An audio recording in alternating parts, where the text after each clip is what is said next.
Hi guys, Pete here from Ashton's Cars, and today I'm showing you around our Peugeot 3008.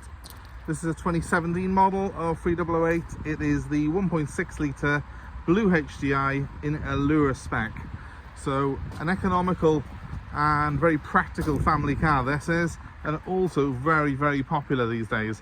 These crossover sort of models in both the Peugeot range and of course its sister company Citroën have become very popular.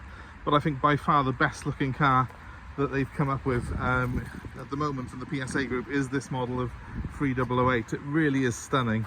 When it was launched, I was so impressed by the way this car looked. It feels premium, it looks premium, and having just driven it, I can confirm it drives like a premium car as well. This particular one is the automatic version, 6-speed auto. It's a proper automatic. Not one of these horrible semi-autos that they used to fit. They've gone back to proper automatics, and it really does suit that diesel engine because there's plenty of torque there, and 6 speeds on the auto. You always have plenty of power on tap, and it still delivers excellent economy. Over 60 miles per gallon this car is getting.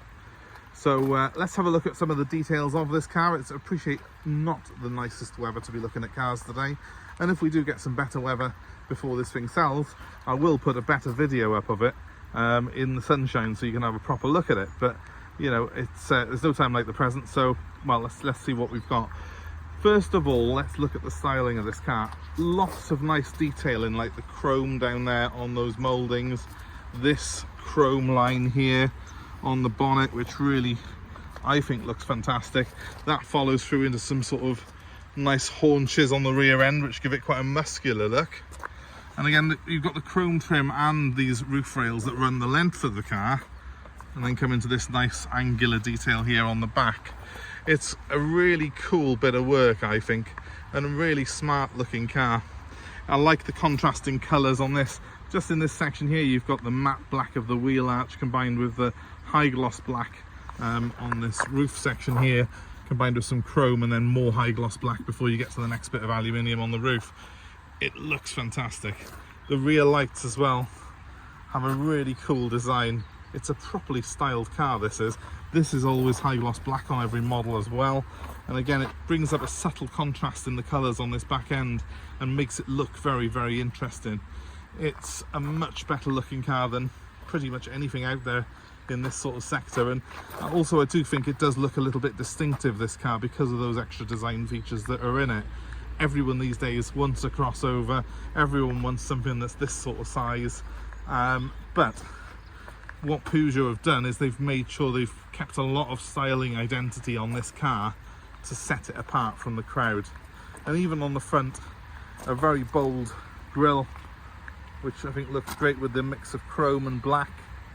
It's all about mixtures of textures and colours on this car. Further down there, that big panel there is the radar for the adaptive cruise, and then you've got more sort of metal looking aluminium trim underneath it. Some excellent headlights which have got a really cool design with the LEDs on them. Just a very cleverly designed car, I think. So I was a massive fan of these when they came out, and this particular one I would say is probably one of the more popular models in the range. The Allure spec gets you all the toys, and the 1.6 HDI engine is just a formidable 1.6 diesel. It really does provide so much power, so much reliability. It's been a firm favourite, not just with Peugeot. It seems to be fitted to almost every car out there at the moment. So a really good engine. Let's start at the back and show you what you're getting for your money. The answer is just shy of 600 litres of boot capacity, so it's huge. 597 litres I think it is, if you want to be a nerd. You've got switches here to drop the seats down, obviously make it even bigger. You've got 12-volt sockets in the back and a false floor, which has also got a space saver spare, but there's room on the top of that spare to store quite a lot more stuff. So it's a huge boot capacity in a very practical size space. As you can see, the opening is wide and the floor is level, so it's very easy to get heavy items in and out of this car. Now, moving around to the side, let's have a look at the rear compartment. Nice sculpted seat backs on this. I don't know if you can see that. This has got a nice sculpted sort of side to it to hold you in place in the back, and you've also got some ventilation to the rear along with a 12-volt socket in the middle there. It's a half leather interior on this one, half cloth. Provides a very good combination, I think, between comfort and practicality, that does. And the little details like the stitching on these door cards and the nice deep pockets there make it very, very practical and a pleasant place to spend time. Now the rain's getting harder, so I'm going to jump into the front of it, but there's a quick look at the interior before I jump and fill this seat.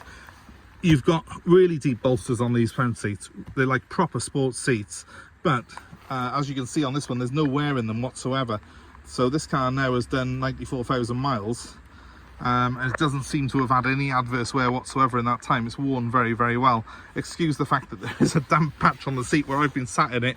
It is that wet today, it's awful. But I'm going to just sling myself in the car quickly and into the dry. Ah, that's better. So it's got what it calls an iCockpit. I guess it's essentially saying there's no analog dials at all in here. This is essentially a cockpit that's filled with digital screens. As you can see in the middle there, 94,000 miles this car's done from new. The wheel on a Peugeot is tiny. It's like a little shirt button almost. So you view the instruments over the top of that wheel.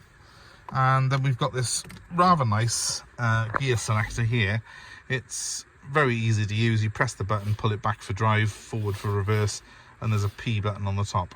There is an M button as well. That means you can turn on the manual shift, and that's done through these paddles that are on the steering wheel here. Can we see that? And the steering wheel itself is a really nice design. As I said, it's very small, it's chunky, it feels good in your hand, and it's got switches on it for all the phone controls, media controls that you would possibly want. And the car also has a voice command system to make it easy to navigate through all its controls. Well, let's start it up and see what it's like, shall we? So, foot on the brake, turn the key. That was a proper education. And let's turn the radio down. Let's just turn that down a second. Let's start her up. So there you have the cockpit design. Obviously we've got the navigation on at the minute, but I can also turn on radio just by pressing these buttons here. Heating controls, and basically whatever I want will come up on that screen there. I can have some car functions as well on there. It's really good because oh yeah, we have got Apple Carplay as well and Android Auto, so that's a really cool feature as well on it that you don't get on cars sort of below this year. The main thing about this that I like though is the fact that I can get to what I want very easily using these buttons by here, because while the touchscreen is very useful and it is it's a great touchscreen, there's no doubt about that, it is nice to be able to just get to where you want to be very quickly using these rather than having to fiddle through menus on here, and Peugeot has certainly thought that out very, very well. I've also got some analog switches here, I don't know if you can see, for my front heated screen, recirculation, and the rear heated screen, and also for the door locking. So there are things that are not on the touchscreen on this car, but for a majority of stuff you would press one of these buttons to go to the menu you want, and then use the touchscreen to navigate your way through it. Now, other things that I like in here, though, the attention to detail does continue. Look at the way this dashboard is sculpted, and that's cloth, a nice cloth trim there mixed with the plastics, which then goes on to more cloth trim on the door cards. I love the way this looks, and I love the way that the car sort of wraps around you. It really does feel really good in here.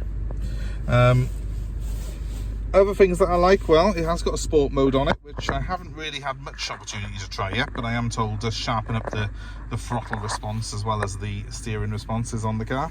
And it's got an electric handbrake, which has also got the hill assist, so the hill starts are made very easy in this car. Visibility is pretty good for a car of this size and nature, but it gets better than that, because when you actually put it into reverse, up comes the camera. And what a camera it is. Now let me just very quickly, I am on private property here, just show you how this works, because I've actually got a 360-degree camera on this car, as well as reverse sensors, and as I'm reversing, it's building up an image of what everything that's around me on there. Can you see that? Really? So that, guys, the car hooked up to my phone, and obviously that's never good when you're trying to do a video. So I'm just going to move forward again, and we will go back to where we were at. Not very professional, but there we go. The main thing is it really does work a treat, and you end up with a bird's eye view of the car through that camera. So it's got a camera, conventional reverse camera, and then a bird's eye camera as well. It builds the view up as you're driving along, and sort of it's very, very easy to maneuver this car in tight spaces. So let's turn that off for a minute, and let's turn this off for a minute, and listen to the beautiful rain there. So when you turn it off, the parking brake applies itself, and that comes into a few other things I need to tell you about the car. So while I'm not going to do a full test drive in it today, I have driven the car, and you've got all the extra mod cons on this car that you would wish for, including lane assist. So the mirrors will light up with a little orange light when someone's pulling up into your blind spot. It's got the so that's blind spot assist, sorry. It's got the lane assist as well, so it will actually try and keep you centre of the lane on motorways, and it will warn you if you're starting to cross over the white lines. This is a system that you can turn off if you don't want it on there, but it is very, very useful today. I've not found it as intrusive as on some other cars that we've tested, so I think it's probably worth having it switched on. We have got cruise control, and as you've seen, it's an adaptive system, and we've also got a speed limiter function. And a very good feature on this particular car is that the speed limits will flash up on the dashboard when you're driving along. It won't do it now because obviously I'm sat on a yard here, but if you look on there, you can see where the blank speedo sign is. That is where it will tell me what the speed limit is on every road that I'm on, which is a very useful feature. All in all, it's easy to drive, it's functional, and it does the job. But more than that, it looks stylish. It's really cool in here with the aluminium trim, the cloth, and the sort of two-tone seats. As I say, excuse the fact that we've had wet bums on them today, and you know, you can probably see what the weather's like out there. If we get some better weather, obviously I'll redo the photos, redo the video of this car in a much better fashion. But I just wanted to get it up there today. It is something that we don't have in that often, one of these, and yeah, I'm very smitten with it myself personally, so I wanted to show it off to you lot. So that's what I'm doing. Let's jump out there. Well, I should mention it has got the deepest door pockets ever as well, which is really cool. You can see what I mean about the premium feel, hopefully, when you're looking at this car, because there's just all the materials have a really, really good look about them, and it's something that's not just in this car. Things like the new Minis have got that feel as well, where they really have focused so well on building a stylish interior, and the little details that adorn this car are really what it's all about for me. Look at the way those LED lights then run into that chrome strip. Little things like that really do set the car apart from others, and also show that they've really cared about this design. It's not just a box on wheels, it's something that is so much more than that. The light design alone is just stunning, really stunning. So well done, Peugeot, and hope you enjoyed the video. Thanks for watching, guys. This car is going to be prepared and then sold on our website, so if you are interested in it, get a head start. Give me a ring now on 07932 873 646, and this Peugeot will be available for nationwide delivery, and I'm also happy to arrange part exchange on the car. So if you've got an old car yourself, give me a ring, let me know what it is, and we will see what we can work out for you. I'm sure there's a deal to be done. So thanks for watching, guys. Hope it's been of interest. I'll flash that number up on the screen again, 07932 873 646. That's the number to get me on. And let's hope this rain stops soon, and I'll put some more videos up, and perhaps some more of this car if I've still got it, because yeah, I'm quite smitten with this. I really do think it's the right trim, the right spec, especially with that auto box. I love these cars with an auto. So hope you enjoy it. Thanks for watching, and give us a like, share, subscribe, all that stuff as usual. Thank you. Bye for now.